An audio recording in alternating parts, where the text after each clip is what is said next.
আজকে তোমাদের জন্য এনেছি একটা মজাদার স্ন্যাক্স রেসিপি, যেটা খেতেও হয় ভীষণই মুচমুচে আর ভীষণই টেস্টি। আবার বানিয়েও দীর্ঘদিন ঘরে রেখে দিতে পারো।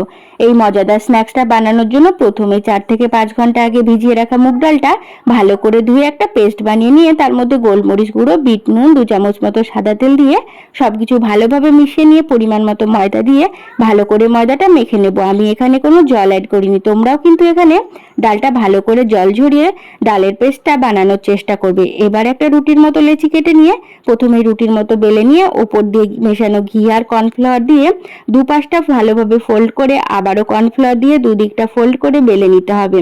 এইভাবে করে তোমরা যতটা লেয়ার বানাতে পারবে ততটাই কিন্তু এটা খেতেও সুন্দর মুচমুচে হবে।